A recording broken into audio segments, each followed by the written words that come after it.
And Andy, we'll let you make some comments. Thank you, Tim. It's a huge road win for us over an exceptional basketball team. Arizona's been so good at the McHale Center, and they were 9-1 this year, so we had our hands full. They're a very good team. They got a great coaching staff and a great program. So to come in here and get a victory, our kids deserve a lot of credit because they hung in there for 40 minutes and played great team basketball on both ends of the floor. Okay, we'll take questions, and we'll start with shotgun.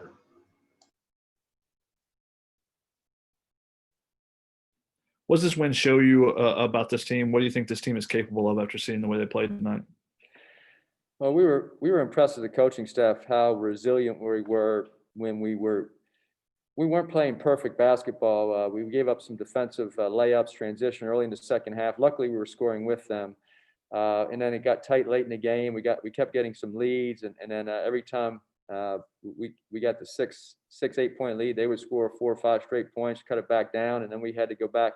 So I thought our guys handled the adversity very well, especially in the first half when we got behind. I think we were behind by 9 with 12:40 left in the first half, and our players hung in there and just chipped away at the lead, and then finally took the lead. So I think we have matured a little bit as a basketball team. It's nice to be back on the court, obviously with the shutdown that we had, and I think we're playing pretty good basketball right now.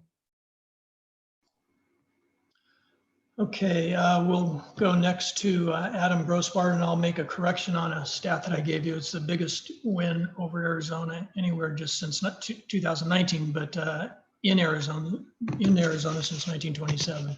Adam, go ahead.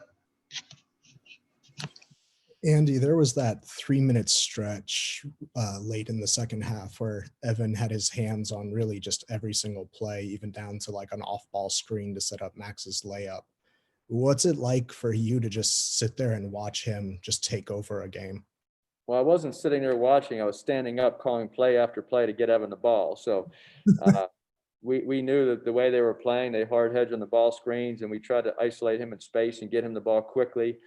They would rotate their other big and come get him, and then they would try to dig from their guards when he made a move. So he made the right plays. He hit Drew Peterson for a huge 3 when we were up 4 when they came back, and Drew hit that big 3. That was on Evan's assist, I believe. But Evan didn't turn the ball over at all. He had 13 shot attempts. He got fouled 5 more times. He shot 6 free throws, and so we tried to really get him the ball in scoring position or playmaking position, and I thought he just did an outstanding job tonight of being patient. He didn't leave his feet. He didn't flip balls around like he did against Colorado when he had 5 turnovers and missed a lot of shots. Tonight he grew up. He played a much better basketball game against a very physical team. So very proud of Evan because people forget he's very talented, but he's still a freshman, and he only weighs about 210, 215 pounds. So people think he's Superman. He's not. He's a developing player like every other freshman. He just happens to be 7 feet and very talented. But I thought he played a great game overall on both ends of the floor. He did get ducked in a few times on defense, which he'll learn that these guys outweigh you by 20, 30 pounds. You have to move your feet, use your quickness and your length. You can't get ducked in and give them layups. So he was special tonight offensively. Did you guys make any adjustments in the rebounding department at halftime? Yeah, I told them if they don't rebound, they're coming out of the game. That was the only adjustment we made. So they had 7 offensive rebounds at halftime, only 3 in the second half. So they did a super job eliminating their second shots because Arizona is the best rebounding team we've played. I think they're top 10 in the nation, and I think overall it was tied 32-32 on total rebounds, and so to at least hold our own on the glass was an important part of the game. Okay, we'll go to Ryan Young. Sticking with Evan, Andy, what was your conversation, your message to him coming off the Utah game? And he was so assertive tonight down the stretch. I'm sorry, who I'm sorry, I missed that. Evan Mobley, what was your conversation or message to him coming off the Utah game? Well, the Utah game, he didn't play poorly. He was just he wasn't that aggressive. He had some chances. Now, Utah double teamed him every time he touched the ball on the catch. And they doubled him in the low post, the mid post, the high post, and also on the perimeter. If you go watch the game film, they doubled him 3 or 4 times 20 feet from the basket. So they were running people at him. and he just made the right plays. And so he didn't force things against Utah, obviously, because he didn't shoot the ball. He got fouled a few times, but he also had some times where he could have made quick moves before the double came, and he didn't do that. So he's going to learn, and we'll try to do a better job of getting him the ball in different positions on the court.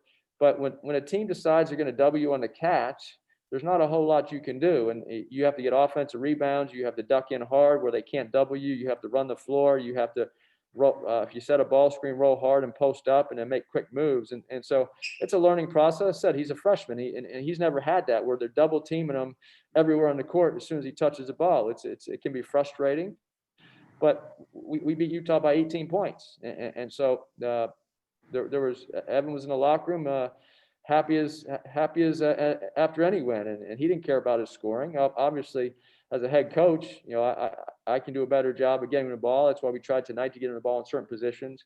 But if a team is just going to try to take you out, you have to find other ways to score where you can't get double.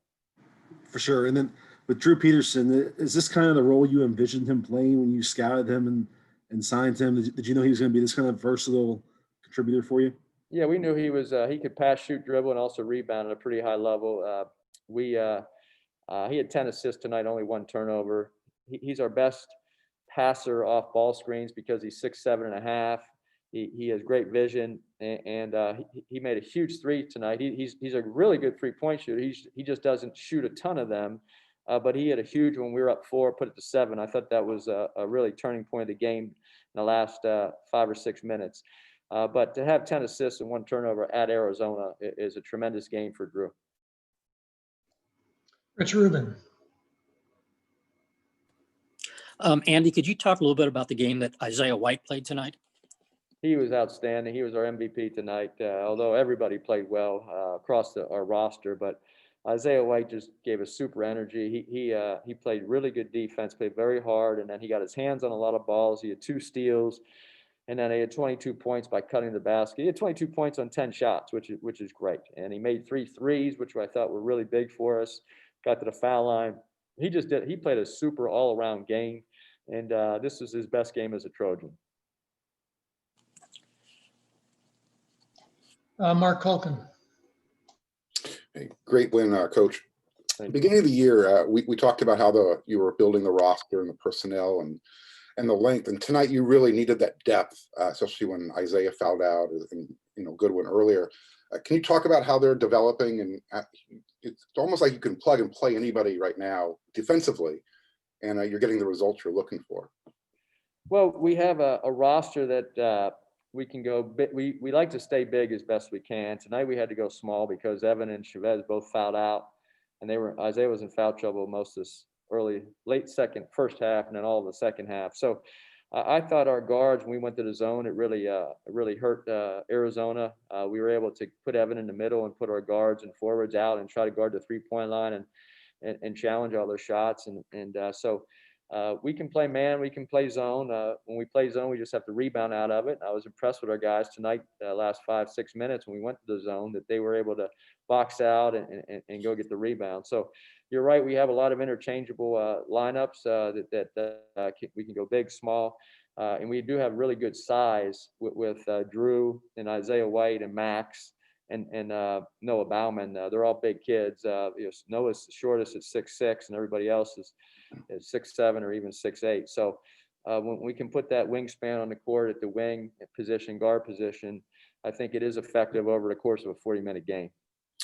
And on that note, on a night when you guys actually shot from the free throw line really well, you weren't incorporating your full court press with that length. Was that a coaching decision? What were they showing you that you didn't want to? Well, their guards were really quick. The Kinju and that's why the ball screens we didn't hard hedge, because he's so good splitting ball screens. We soft hedge. We made him come to our bigs, and we didn't get out. And so if you're pressing, you're putting your defense out in no man's land a little bit with quick guards. And then we also we had to save. I wanted to save Taj Edey and Drew a little bit because they were so valuable playmaking. Without Ethan Anderson, we're starting point guards not in there, and you saw Taj had a little trouble on ball screens. He was wearing down. I had to get him some rest, but he still played 33 minutes and 40 seconds. So without Ethan, if you're pressing the whole game, you're going to wear your guards out. And I just didn't feel comfortable that we could do that and effectively without what I just said.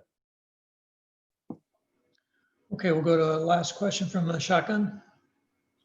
Andy, kind of on that same note, was there a point where you're concerned about Evan wearing down like he did in that Colorado game in the second half? I think he played 37 minutes.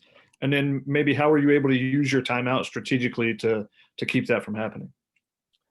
Well, I did call a timeout fairly late in the game to give our guys a rest and just we had a 10-point lead. They cut to 6 right away and literally in 30 seconds. So called timeout and just to refocus our players and yeah, this was not a game to rest Evan. He got tired. He was winded running back on defense a few times. He got ducked in a few times just because he was a little winded. But with the other bigs fouling out, he was our guy tonight, and he was playing very well. And he just has to be able to do this for us. And look, every player wants to play 37 minutes at Arizona on ESPN, right? That's a dream for anybody. So Evan tonight had his dream. He got 37 minutes and played great. Okay, Andy, thanks for joining us. Look forward to talking to you again on Saturday evening. Good luck against Sun Devils, and to the media, thanks for joining us, and hope you can join us again Saturday. Thank you. Thank you.